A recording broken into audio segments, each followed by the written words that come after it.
తమిళ hero Ajit గారి లాగా bike మీద వచ్చాడు ఆయన కదా. అందరికీ నమస్కారం. పాట వింటే చాలా రోజుల తర్వాత మంచి తెలుగు పాట విన్నట్టుంది. అన్ని తెలుగు మాటలు, తెలుగు ఎక్స్ప్రెషన్స్ చాలా చంపేస్తావే మనుషు ప్రజల్ని అని పదం కానీ, మతిపోగొట్టం కానీ ఎంత చక్కగా ఉందంటే పాట మళ్ళీ మళ్ళీ వినాలనిపిస్తుంది. చాలా థ్యాంక్ యూ భాస్కర్ అన్నయ్య, చాలా మంచి పాట రాసావు. చాలా కాలం పాటు పాట చూడండి మీరు, లూప్లో డ్రైవ్లో వెళ్తుంటే వినడం అనిపిస్తుంది ఈ పాట. సరదాగా సాయంత్రం పూట చిన్న సెటప్ పెట్టుకుంటే అనిపిస్తుంది పాట, బైక్ మీద ఇయర్ ఫోన్స్లో పెట్టుకుంటే అనిపిస్తుంది పాట. అలాంటి పాట చేయించారు.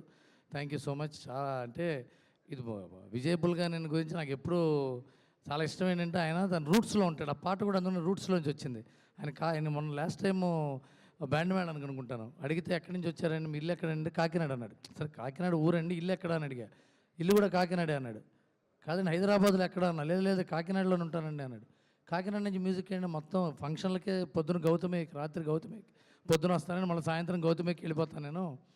అంటే ఆ రూట్స్లో ఇదివరకు మన Malayalam music directors, Kannada music directors చాలామంది ఆ రూట్స్లో ఉండడానికి కారణం వాళ్ళ పల్లె వాసన, మట్టి వాసన కోసం అలా ఉంటారు. అలాంటి మంచి మ్యూజిక్ డైరెక్టరు భాస్కర్ భట్లు. సరే ఇద్దరు రాజమండ్రి వాస్తవ్యులు, ఆయన కూడా ఇద్దరు కలిసి చాలా చక్కటి మ్యూజిక్ చేసి పాట మళ్ళీ మళ్ళీ వినాలనిపించేది చేసినందుకు చాలా థ్యాంక్స్ ఒరియా పిల్లకి.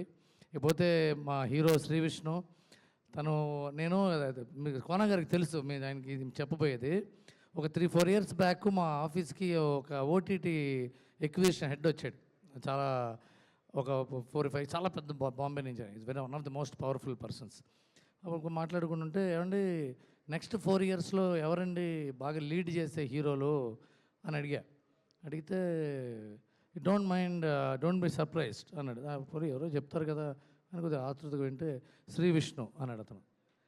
4 ఇయర్స్ బ్యాక్ చెప్పాడండి. It's not now, 4 years back. అదేంటండి అని అడిగితే, అతని సినిమాలు చూస్తారని జనం, people will watch him because people like to watch his films, he has that face, he has that command on films అన్నాడు.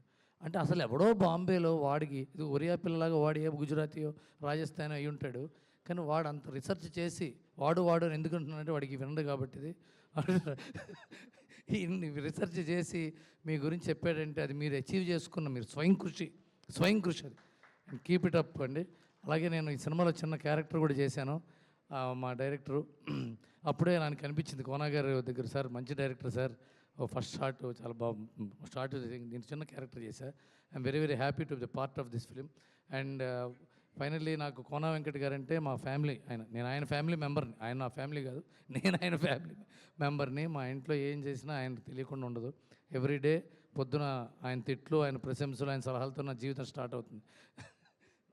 అందుకని ఈ సినిమా కూడా బ్యాండ్ మేడం లాగా ఆయన చాలా పెద్ద హిట్ అవ్వాలని. అంతకంటే ఎక్కువగా నా కృష్ణ గారు, నా నైబర్ కృష్ణ గారు ప్రొడ్యూసరు, ఆయన 401 and 204 మా వైఫ్, ఆయన వైఫ్ ఫ్రెండ్స్ కూడా. ఆయన ఒకరోజు కోనా వెంకట గారితో సినిమా చేస్తానండి అని చెప్పాడు ఆయన. కంగ్రాచులేషన్స్ సార్, ఇది ఆల్ ది బెస్ట్ కూడా కాదు, గ్యారంటీగా మీరు మంచి సినిమా చేస్తారు, మంచి డబ్బులు. ప్లస్ నాకు ఇష్టమైన హీరో శ్రీ విష్ణుతో సినిమా చేయడం అంటే ఇంకా నేను హ్యాపీగా ఫీల్ అయ్యాను.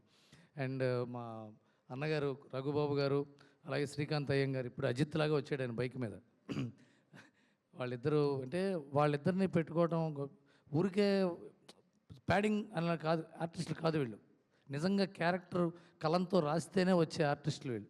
రఘుబాబు గారు ఉండాలి ఈ క్యారెక్టర్కి, శ్రీకాంత్ అయ్యంగారు ఉండాలి ఈ క్యారెక్టర్కి అన్నప్పుడే వాళ్ళని కాస్ట్ చేయగలం. అలాంటి క్యారెక్టర్ ఆర్టిస్టులు ఉన్నారు సినిమాలో అంటే చాలా గొప్ప కథ అయి ఉంటుంది. ఇది చాలా మంచి కథ ఉంటుంది. రాధిక్ గారు వచ్చారంటే చాలా మంచి కథ ఉంటుంది. ఇంకా ఎన్నో ప్రమోషనల్ ఈవెంట్స్ ఉంటాయి. All the best entire team of this film. Comrade Kalyan, we are all comrades of comrade Kalyan. Thank you all.